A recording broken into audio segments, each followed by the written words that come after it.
Good morning, Monarchs. Today we're going to be doing a double replacement lab.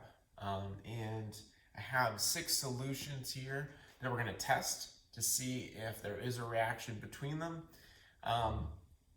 Normally, when you're doing it yourselves, I would have you use a spot plate like this. Keeps the amount small, but also you can see it kind of contrasting against the white background. Today though, I'm going to use a little bit more since I'm not having 30 or so groups doing this lab. I'm going to use a little bit more, and hopefully we'll be able to see it even better through the video, with the test tubes today. All right, so we're going to go through the different reactions that you would have done. You can see in the chart, right, on your handout, you can see the different chemicals that need to be mixed together, that I'm going to mix together. So I'm going to start today with the aluminum sulfate and the sodium hydroxide, okay? So I want you to see first off that each one of these chemicals, all right, there's my aluminum sulfate, nice clear solution, and then there's my sodium hydroxide, another nice clear solution. And most of these are nice clear solutions. The Ki, the potassium iodide, has a little bit of color to it. Not a lot, but a little bit of color to it, little yellowish kind of coloration to there. And then the copper chloride has a little bit of a bluish color to it. But my others, the lead nitrate and the sodium phosphate, no real color to them, also nice and clear. All right, so you want to keep that in mind, right? If you see coloration of a different kind, that might be an indication of a reaction. If you see something solid, something settling, or even floating on the top, right, those are indications that something has been made, a reaction has in fact occurred. So again, we're going to start with the sodium hydroxide and the aluminum sulfate, and we'll see what happens. Okay, so I'm going to add my sodium hydroxide solution, just add a few milliliters of that. Okay, and then next, I'm going to add the aluminum sulfate, and we'll see what maybe occurs between these.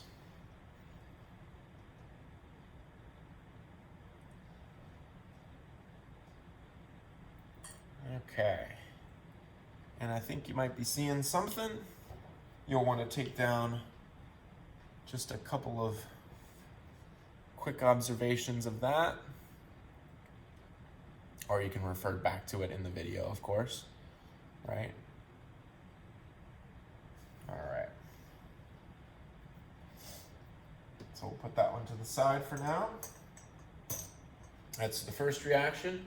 The next reaction, I'm going to use sodium hydroxide again. I'm going to go ahead and go down the column of sodium hydroxide reactions. So with sodium hydroxide now, I want to use the lead nitrate solution, okay? So lead nitrate and sodium hydroxide. Let's go ahead and add the sodium hydroxide first.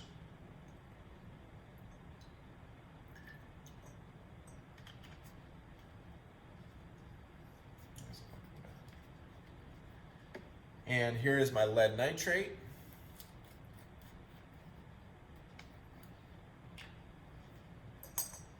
Let's add it so you can see it.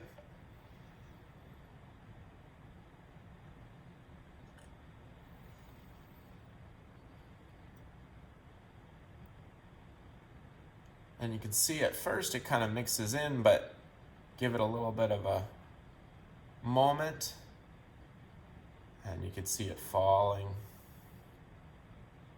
So you want to take your notes on what you see there.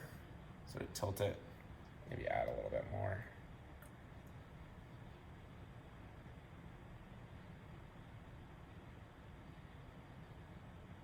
Again, you can see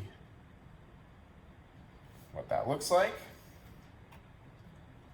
Might be reminiscent of a snow globe a little bit. Okay, next we'll do sodium hydroxide. One more time here. And this time potassium iodide, we'll add to that. So there's the potassium iodide again. And let's see what happens with potassium iodide.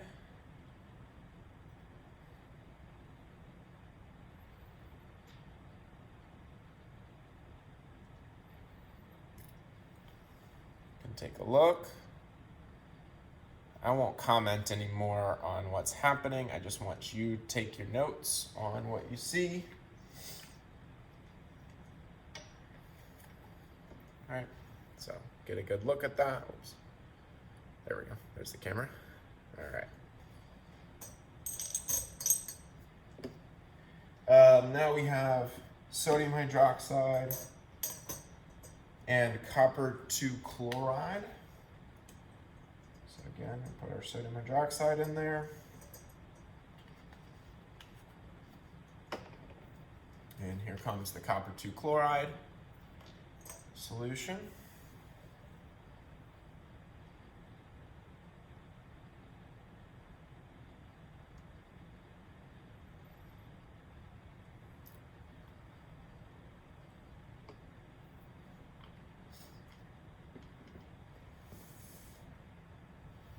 Might help to mix it up a little bit.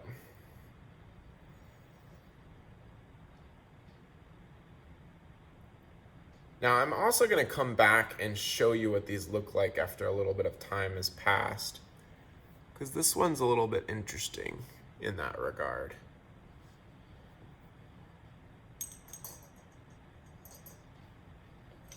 Trying to make sure I keep these in order. And finally, we have sodium hydroxide and sodium phosphate. So sodium hydroxide once again. And sodium phosphate. Just keep showing things so that you don't think I'm playing some sort of trick on anybody. Oops.